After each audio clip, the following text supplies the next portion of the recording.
اسے اپنے پاس ہی رکھیں گے۔ نیک کام ہے میاں، اور پھر بچیاں تو اللہ کی نعمت ہوتی ہیں۔ اگر اللہ نے تمہیں اس کا ہاتھ سونپا ہے تو پھر اس کی پرورش کرو، باقی سب کچھ اللہ پر چھوڑ دو۔ آپ بہت نیک انسان ہیں، ہمارے لیے کوئی بندوبست کریں۔ کیا نیک انسان ہے میاں، بس یوں سمجھ لو کہ اللہ تعالیٰ دال دلیا چلا دیتا ہے، حکمت کرتے ہیں۔ ویسے تمہیں حکمت سے کوئی دلچسپی ہے؟ دلچسپی تو ہمیں دنیا کی ہر چیز سے ہے، مگر زیادہ جانتے نہیں ہیں اس بارے میں۔ ہم سکھا دیں گے اگر سیکھنا چاہو تو۔ حکیم اکرام اللہ کے ذہن میں کچھ اور ہی کھچڑی پک رہی تھی۔ شبن میاں کو اس کے علاوہ اور کیا چاہیے تھا؟ دل و جان سے تیار ہو گئے اور بالآخر حکیم اکرام اللہ نے انہیں اپنی شاگردی میں لے لیا۔ حکمت تو خیر حکیم اکرام اللہ کو بھی نہیں آتی تھی، بس الٹی سیدھی دوائیں، جڑی بوٹیاں اور شربت بنا کر کام چلا لیا کرتے تھے۔ شفا دینے والا تو اللہ ہوتا ہے، کوئی بات سمجھ میں آئی تو دوا دے دی اور بس، اس سے آگا کچھ نہیں تھا۔ اور جو کچھ وہ جانتے تھے وہی انہوں نے شبن میاں کو بھی سکھانا شروع کر دیا۔ دلاری بیگم حکیم اکرام اللہ کی دلاری تھی، اکلوتی بیٹی، نہ کچھ آگے نہ کچھ پیچھے۔ کچھ عرصے کے بعد دلاری بیگم نے شبن میاں کے سامنے بھی آنا شروع کر دیا، اور کچھ عرصے بعد ایک دن حکیم اکرام اللہ نے شبن میاں سے کہا، تم ہمارے فرزند بن جاؤ، ہماری بیٹی سے شادی کر لو۔ میں؟ شبن میاں کا منہ حیرت سے کھل گیا۔ کیوں، کوئی خرابی ہے میری بیٹی میں؟ اچھی شکل و صورت کی مالک ہے، تندرست ہے، اور پھر سب سے بڑی بات یہ کہ اکلوتی ہے۔ میرے بعد جو کچھ بھی ہے وہ اسی کا ہے۔ شبن میاں سوچ میں ڈوب گئے۔ پیشکش تو اچھی تھی، گھر بار بھی مل رہا تھا اور بیوی بھی مل رہی تھی، اور اس پر جمع جمایا کاروبار، اور کیا چاہیے؟ تھوڑی بہت حکمت سیکھ ہی چکے تھے، کام چلانا آ گیا تھا، چنانچہ اب کوئی مشکل تو نہیں تھی۔ سعادت مندی سے سر جھکا دیا۔ ہم تو آپ کے قدموں میں آ گئے ہیں حکیم صاحب، جیسا آپ مناسب سمجھیں۔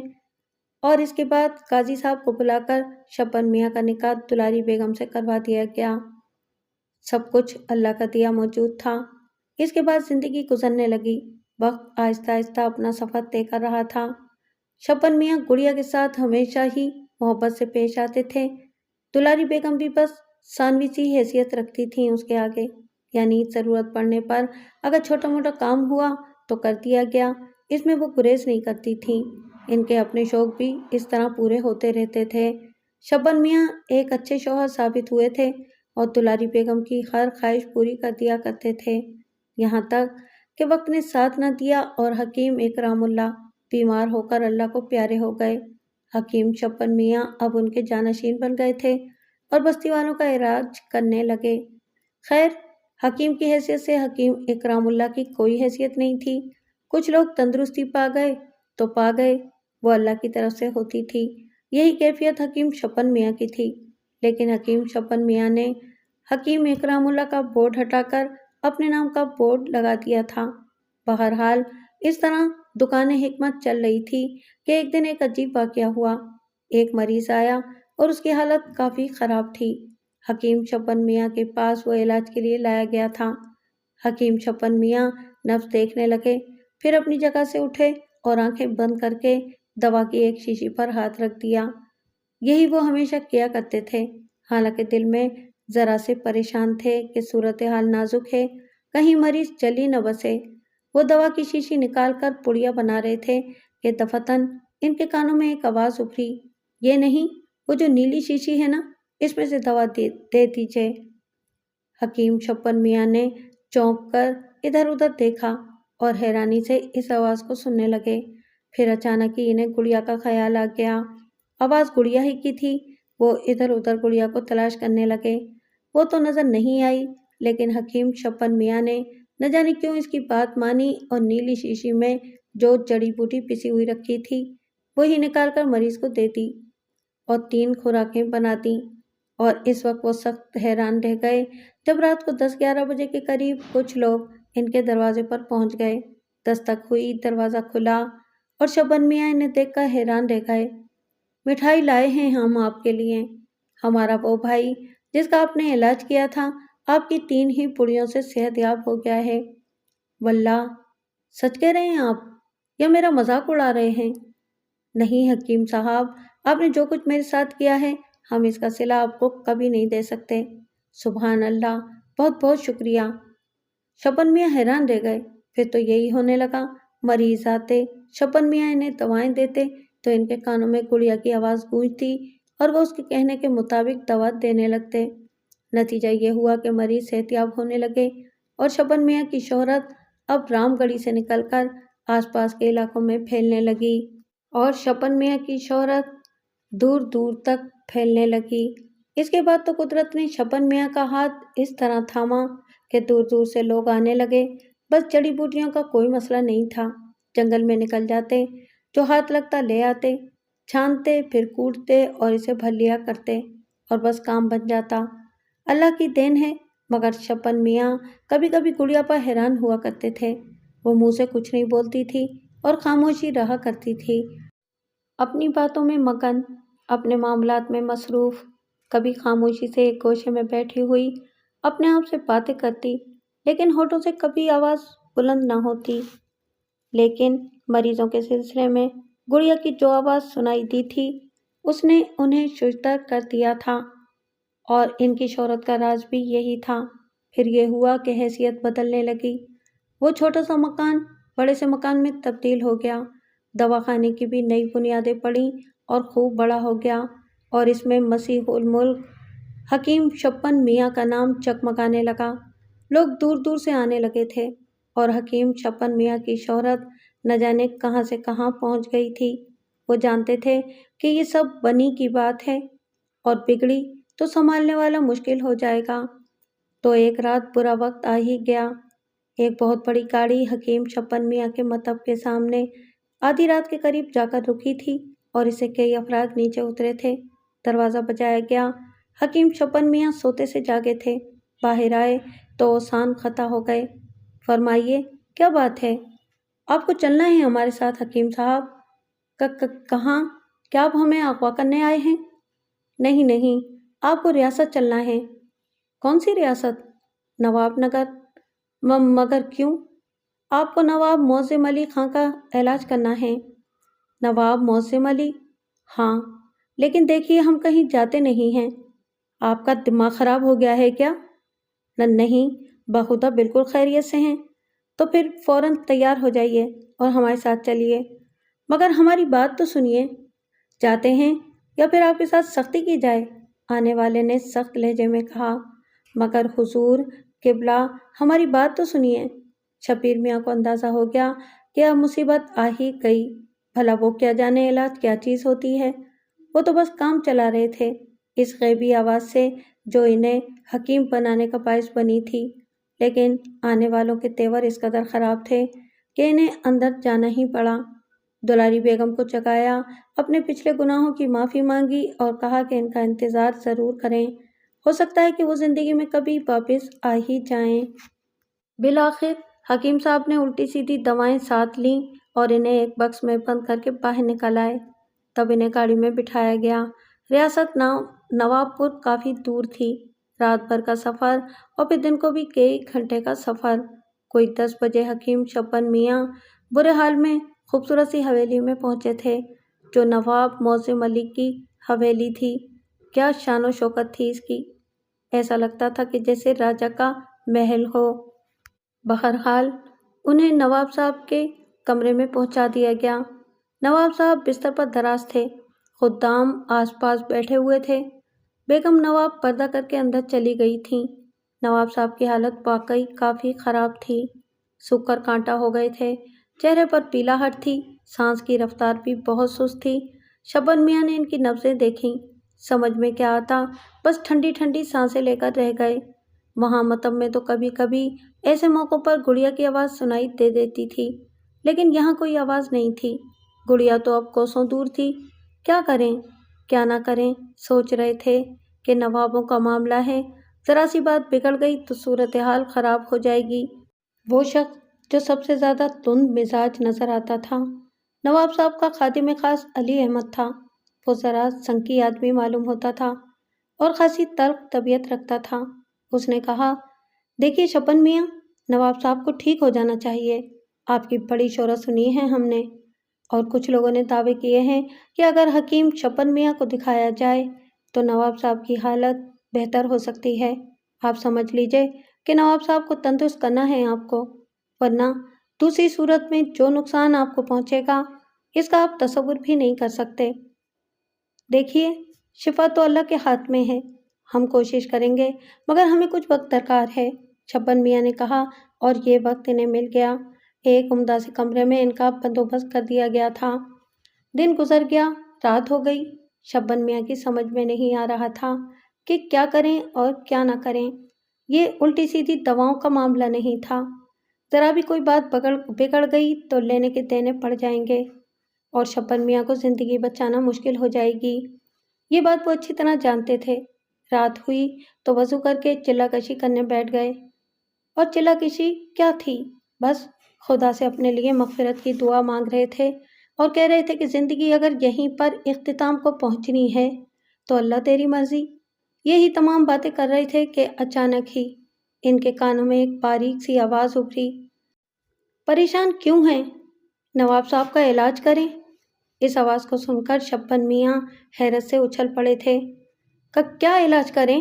انہوں نے کہا، پانی گرم کرا لیجئے اور اسے نواب صاحب کو اتنا پلائیے کہ ان سے پیا نہ جائے، لیکن بہرحال یہ پانی انہیں پلانا ہے اور اس کے بعد انہیں چھت سے الٹا لٹکا دیا جائے۔ پانی گرم ہونا چاہیے اور اس کا خاص طور سے خیال رکھا جائے۔ الٹا لٹکا دیا جائے؟ چھپن میاں چونک کر بولے، ہاں، مگر اس کا نتیجہ کیا ہوگا؟ نتیجہ بہتر ہی نکلے گا۔ آخر کیوں؟ بات اصل میں یہ ہے کہ نواب صاحب کے معدے میں چھپکلی چلی گئی ہے اور یہ چھپکلی ان کے معدے سے چمٹی ہوئی ہے۔ اس نے ان کی غذا ختم کر دی ہے اور غذا کے ختم ہونے کی وجہ سے کمزوری پیدا ہو گئی ہے، اور یہ کمزوری ہی سب سے بڑی بیماری ہے۔ نواب صاحب لاکھ انکار کریں مگر آپ انہیں خوب پانی پلائیے، بار بار چھت سے اتاریے اور پانی پلا کر پھر لٹکا دیجیے۔ چھپکلی کو گرمی پہنچے گی تو وہ حلق ہی کے راستے سے باہر آ جائے گی۔ اور اس کا نتیجہ کیا ہوگا؟ نواب صاحب کی صحتیابی۔ صحتیابی سے پہلے ہماری صحت کی خرابی کے بارے میں کیا خیال ہے؟ کیا مطلب؟ نواب صاحب کو الٹا لٹکانا کوئی آسان کام ہوگا کیا؟ وہ دیوان جو ہے، جس کا نام ہے احمد علی، وہ ہمیں مار مار کر خود الٹا لٹکا دے گا۔ جو کچھ بھی ہو آپ کو یہ کرنا ہی ہے۔ اللہ مالک ہے، حکیم صاحب نے کہا۔ بات تو سمجھ میں آتی تھی لیکن طریقہ کار ذرا خوفناک تھا اور اس کے لیے دیوان علی احمد کا سامنا کرنا پڑتا تھا۔ پھر انہوں نے دیوان علی احمد کو بتایا، دیوان صاحب، ہم نے رات کو اپنے اصول کے مطابق چلہ کشی کی ہے اور ہم پر کشف ہوا ہے کہ نواب صاحب کا علاج تو ممکن ہے مگر جو علاج کرنا ہوگا ہمیں وہ شاید آپ لوگوں کو پسند نہ کریں۔ حکیم چھپن میاں، نواب صاحب کو صحتیاب ہونا چاہیے، بس اسی میں آپ کی زندگی ہے۔ تو پھر سن لیجئے، نواب صاحب کے ساتھ جو سلوک ہوگا وہ آپ کو برداشت کرنا پڑے گا۔ کیا سلوک ہوگا؟ جواب میں چھپن میاں نے تفصیل بتائی تو علی احمد گرم ہو گیا۔ آپ کی کھوپڑی پر اتنے جوتے پڑیں گے کہ آپ کا بھیجا ناک کے راستے باہر نکل آئے گا۔ تو پھر آپ ایسا کیجئے کہ اپنا کام کر ڈالیے بجائے اس کے کہ مجھے اپنا کام نہ کرنے دیں۔ بیگم نواب کو جب اس سلسلے میں تفصیل بتائی گئی تو انہوں نے دیوان علی احمد کو ڈانٹا اور بولی، حکیم صاحب کو لائے ہیں تو پھر انہیں ان کا علاج کرنے دیجئے، آخر اس میں اتنی پریشانی کی بات کیا ہے؟ مگر نواب صاحب کو الٹا لٹکائیں گے وہ، اب ضرورت ہے تو اس سے انکار تو نہیں کیا جا سکتا۔ ٹھیک ہے، اگر آپ کا حکم ہے تو پھر میں کیا کہہ سکتا ہوں، علی احمد نے کہا، اور حکیم چھپن میاں کی ہدایات کے مطابق تیاریاں ہونے لگیں۔ بڑی دلچسپ صورتحال تھی۔ حکیم صاحب یہ سب کچھ کر تو رہے تھے لیکن جان کی بازی لگ گئی تھی۔ اتنی بڑی ریاست کے نواب کو چھت سے الٹا لٹکانا کوئی عام بات نہیں تھی۔ اگر فائدہ نہ ہوا تو اس کے بعد حکیم صاحب جانتے تھے کہ خود ان کے ساتھ کیا سلوک ہوگا۔ گڑیا کی بات جب بھی مانی تھی، فائدہ تو ہوا تھا اور فائدہ بھی ایسا حاصل ہوا تھا کہ پارے نیارے ہو گئے تھے، لیکن اتنا بڑا کوئی خطرہ درپیش نہیں ہوا تھا۔ بیگم صاحبہ نے بھی کہہ دیا تھا کہ اگر نواب صاحب صحتیاب ہو گئے تو وہ جو مانگیں گے دیا جائے گا، جاگیر، دولت، خیلت فاخرہ، ہر چیز ان کے لیے ہوگی۔ چھپن میاں کو یہ ساری چیزیں دلکش تو محسوس ہوئی تھیں لیکن بات وہی تھی کہ اب مرتا کیا نہ کرتا، جو کہا تھا وہ کرنا ہی تھا۔ بیچارے نواب صاحب ویسے ہی نیم جان تھے اور ان کے ساتھ یہ سلوک کوئی بھی لمحہ دل کی دھڑکنیں بند کر سکتا تھا، لیکن ہوا وہی جو کرنا تھا اور وہی کیا گیا جو کیا جانا تھا۔ نواب صاحب کو زبردستی گرم پانی پلایا گیا اور ان کی چیخیں آسمان سے باتیں کرنے لگیں۔ بیگم صاحبہ سے تو دیکھا بھی نہ گیا، وہاں سے چلی گئیں۔ علی احمد نے خنجر نکال لیا تھا، غصے سے اس کی آنکھیں سرخ ہو گئی تھیں، لیکن شبن میاں آنکھیں بند کر کے عمل کر رہے تھے اور بس اللہ اللہ کر رہے تھے۔ سارا دن یہی عمل کیا جاتا رہا اور یوں محسوس ہوا کہ اب نواب صاحب گھڑی دو گھڑی کے مہمان ہیں، یہ گئے اور وہ گئے۔ الٹیاں ہو رہی تھیں اور پانی نکل رہا تھا۔ پھر اچانک ہی کچھ ہوا، وہ تشت جس میں الٹیاں کی جا رہی تھیں پانی سے بھر جاتا تھا تو اس کی جگہ دوسرا تشت رکھ دیا جاتا تھا اور پہلا تشت خالی کرنے کے لیے لے جایا جاتا تھا۔ پھر اس تشت میں کوئی چیز کلبلاتی ہوئی محسوس ہوئی اور شبن میاں خوشی سے اچھل پڑے۔ ایک لمحے میں دیکھ لیا گیا تھا کہ وہ چھپکلی ہے جو پانی کے ساتھ باہر آ گئی تھی۔ اسے دیکھ کر علی احمد بھی چکرا کر رہ گیا۔ شبن میاں نے یہ بات بتا دی تھی کہ نواب صاحب کے معدے میں چھپکلی موجود ہے، اور جب وہ سامنے آئی تو علی احمد بھی حیران رہ گیا۔ شبن میاں نے کہا، لیجئے بس اب نواب صاحب کو آرام سے لٹا دیجیے گا اور دودھ پلائیے گا۔ اور پھر تو دھوم مچ گئی کہ مسیح الملک نے کیا کارنامہ سر انجام دیا ہے۔ نواب صاحب کی حالت دوسرے ہی دن سے بہتر ہو گئی تھی۔ تیسرے دن وہ اٹھ کر بیٹھ گئے اور چوتھے دن چلنے پھرنے لگے، اور ایک ہفتے کے اندر ان کے چہرے پر خون کی سرخی واپس آ گئی۔ اس دوران گویا حکیم شبن میاں کو قید میں رکھا گیا تھا۔ ویسے عزت و احترام خوب ہو رہی تھی، سب لوگ توقیر کی نگاہ سے دیکھتے تھے۔ بڑے بڑے علماء ملنے کے لیے آئے تھے اور شبن میاں خوشی سے دیوانے ہوئے جا رہے تھے۔ انہیں نہ تو جاگیر کی ضرورت تھی نہ خلعت فاخرہ کی، بس مالک دو جہاں نے جان ہی بچا لی تھی تو یہ کون سا کم تھا۔ امید ہی نہیں تھی کہ کوسوں دور سے یہ آواز سنائی دے جائے گی، لیکن صدقے جائیں قدرت کے، جسے دینے پر آتی ہے چھپر پھاڑ کے دیتی ہے۔ لیکن یہ دیوان علی احمد خاصا سنگ آدمی معلوم ہوتا ہے۔ عقیدت میں آیا تو ایسے کہ جانے ہی نہیں دے رہا تھا۔ عقیدت کے کچھ اور بھی تو ذرائع ہوتے ہیں، کچھ لے دے کے چھٹی کر دے۔ کسی دوسرے کے سہارے پر کب تک جیا جا سکتا ہے؟ کون جانے ویرانے میں ملنے والی یہ قیمتی دولت کب تک حکیم شبن میاں کے ہاتھ رہے۔ کسی دن اپنے مسکن کی جانب واپس لوٹ گئی تو لینے کے دینے پڑ جائیں گے، پھر کہاں سے لوگوں کا علاج کریں گے؟ کون ان کے کانوں میں دوائیاں پھونکے گا؟ بستی کے لوگ تو خیر سیدھے سادے غریب اور شریف لوگ ہیں۔ حکیم شبن میاں کا کاروبار بھی ایسے ہی چل رہا تھا، کچھ نہ کچھ دال دلیا مل رہا تھا، لیکن اس کے بعد صورتحال بدل گئی اور پھر اب یہ کیفیت تھی کہ علی احمد جانے ہی نہیں دیتا تھا۔ کہتا تھا، حکیم شبن میاں نواب پور میں منتقل ہو جائیے، جاگیر ملے گی، دولت ملے گی، عزت ملے گی، شہرت ملے گی، بس یہاں سے جانے کا نام نہ لیجیے۔ اور شبن میاں پوری طرح پریشان تھے۔ پھر جو صورتحال یہاں دیکھنی تھی اسے دیکھ کر دل دہتا تھا۔ چاروں طرف مسلح پہرے دار گھومتے پھرتے تھے اور علی احمد کی تو خوب ہی چلتی تھی، جو کہہ دیتا وہ کرنے پر آمادہ ہو جاتا۔ اپنی بستی تو اپنی ہی تھی، وہاں کے سیدھے سادے لوگ زیادہ تیز اور چالاک نہیں تھے۔ اگر گڑیا کبھی چلی بھی گئی تو بستی والے تو پھر بھی پہل جائیں گے، بلکہ برسوں حکیم شبن میاں سے علاج کرائیں گے، اور اس کے بعد جب رفتہ رفتہ انہیں علم ہوگا کہ شبن میاں کے ہاتھ میں شفا نہیں رہی ہے تو زیادہ سے زیادہ یہی ہوگا کہ وہ کسی دوسرے حکیم سے علاج کرا لیں گے۔ لیکن نواب معظم علی کے ہاں رہ کر ان لوگوں کا مسئلہ تھا۔ وہ بے شک وفادار تھی، اس نے آج تک کسی موقع پر حکیم شبن میاں کو مایوس نہیں کیا تھا، لیکن وہ اتنا ضرور جانتے تھے کہ گڑیا ان کی اپنی اولاد نہیں ہے، وہ کوئی ایسی پراسرار اور معفوق الفطرت سی ہستی ہے جو نہ جانے کہاں سے بھٹک کر ان کے پاس چلی آئی ہے۔ چنانچہ وہ یہ خطرہ مول نہیں لے سکتے تھے۔ پھر ایک دن نواب معظم علی نے انہیں طلب کر لیا اور کہا، حکیم صاحب قبلہ، اب آپ کا کیا ارادہ ہے؟ حضور، ہم واپس جانا چاہتے ہیں۔ نہیں، یہ میں نہ ہونے دوں گا۔ آپ نے مجھے نئی زندگی عطا کی ہے، اس کا کچھ تو صلہ مجھے دینا ہوگا، اور پھر کیا کہا جا سکتا ہے کہ کب مجھے آپ کی ضرورت پیش آ جائے۔ لیکن حضور قبلہ، نہیں حکیم صاحب، ہم کچھ سننے کے موڈ میں نہیں ہیں۔ حکیم شبن کی زبان بند ہو گئی۔ دل کا حال تو خدا ہی جانتا تھا۔ عجیب عجیب خیالات دل میں آ رہے تھے۔ انہوں نے سوچا کہ اگر تقدیر یہی ہے اور یہی فیصلہ کرنے پر تلی ہوئی ہے تو بھلا تقدیر سے کون لڑ سکتا ہے؟ اب جو ہوگا دیکھا جائے گا۔ ویسے بھی ابھی نواب معظم کا علاج چل رہا تھا اور وہ تیزی سے روبہ صحت ہو رہے تھے۔ ریاست میں نواب صاحب کے جشن صحت کی زور و شور سے تیاریاں جاری تھیں۔ اسی دوران شبن میاں نے علی احمد سے اپنی اس خواہش کا اظہار بھی کر دیا کہ اگر ہو سکے تو ان کی بیٹی اور بیگم کو بھی یہیں بلوا لیا جائے۔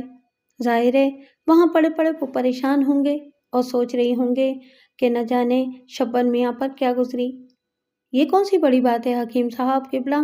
آپ نے پہلے فرما دیا ہوتا تو محترمہ کو عزت و احترام کے ساتھ یہاں بلوا لیا جائے گا، علی احمد نے کہا۔ دیوان کا حکم دوسرے لوگوں تک پہنچا تو کس کی مجال تھی کہ تاخیر کرتا۔ بیگم صاحبہ کے لیے 4 گھوڑوں والا رتھ روانہ کر دیا گیا۔ بہر طور جب وہ ریاست پہنچی اور حکیم صاحب کے ٹھاٹ باٹ دیکھے تو مسکرا اٹھیں۔ جشن صحت والی رات ریاست میں چراغاں کیا گیا اور ایک بہت بڑا جشن برپا کیا گیا۔ نواب صاحب نے حکیم صاحب کو خلعت فاخرہ دی اور ایک چھوٹی سی جاگیر ان کے سپرد کر دی گئی، جس کے لیے ہرکارے بھی مقرر کر دیے گئے کہ حکیم صاحب بھلا جاگیر کے کاموں میں کہاں دلچسپی لے سکتے تھے، انہیں تو اپنی حکمت سے ہی فرصت نہ ہوگی۔ اس کے ساتھ ساتھ حکیم صاحب کو حویلی کے متصل ایک خوبصورت مکان بھی عنایت کر دیا گیا اور اب ان کی رہائش اور مطب دونوں کا انتظام تھا۔ مطب کے لیے جو جگہ منتخب کی گئی تھی وہ بڑی صاف و شفاف اور آراستہ و پیراستہ تھی۔ نواب صاحب کی ہدایت کے مطابق اسے تمام ضروری چیزوں سے سجا دیا گیا تھا اور حکیم صاحب تو گویا اب خاندانی حکیم بن گئے تھے۔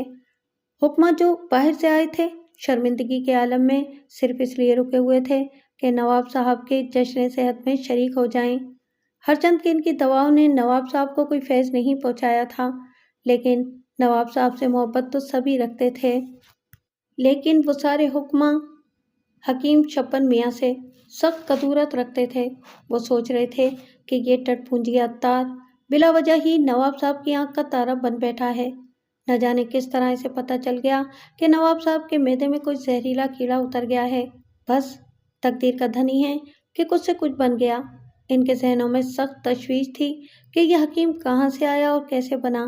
چنانچہ آپس میں بیٹھ کر انہوں نے طے کیا کہ کم از کم حکیم صاحب کے بارے میں کھوج تو لگائی جائے کہ یہ کس کا شاگرد ہے اور کہاں سے آیا ہے۔